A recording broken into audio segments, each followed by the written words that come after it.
গতকাল রাতে আমার সাদা বিলেতি গাধাকে বললাম, জানো তুমি যে আমাকে কিমচির ভিডিওটা করে দিয়েছ ওটার 1 মিলিয়ন ভিউ হয়েছে। কিন্তু আমার গাধাটা কোনো পাত্তাই দিল না। সে নির্বিকার হয়ে আমার দিকে তাকিয়ে রইল। আমি তাকে বললাম, ও মা, তুমি কিছু বললে না যে?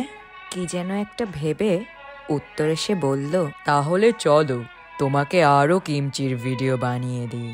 আপনারা যারা আমার হলেও হতে পারত কোরিয়ান শাশুড়ির 1000 বছর পুরনো বংশ পরম্পরায় পাওয়া রেসিপির বই থেকে কিমচির রেসিপি জানতে চেয়েছেন, আপনারা কি ভেবেছেন এত সহজে আমি আপনাদেরকে রেসিপি দিয়ে দিব?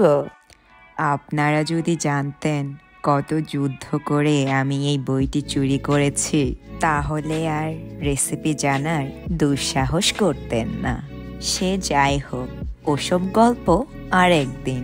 আমার সাদা গর্ধবটার আবার মূলো খুব পছন্দ, তাই ভাবলাম আমার হলেও হতে পারত কোরিয়ান শাশুড়ির কাছ থেকে চুরি করা রেসিপির বই থেকে মূলোর কিছু একটা বানিয়ে দিই। হুট করে আমার সাদা বিলেতি গাধা প্রশ্ন করে বসল, আচ্ছা, মূলো কি গাছে ধরে? ওর এই প্রশ্ন শুনেই আমার মেজাজটা আবার বিগড়ে গেল। তারপর ওকে বললাম, যাও আমার জন্য একটা মূলোর গাছ খুঁজে নিয়ে আসো। আমার এই উত্তর শুনে ওকে কিছুটা আতঙ্কিত মনে হলো। গাধাটা মিনমিন করে আবার প্রশ্ন করল, মূলো কি সত্যি সত্যিই গাছে ধরে?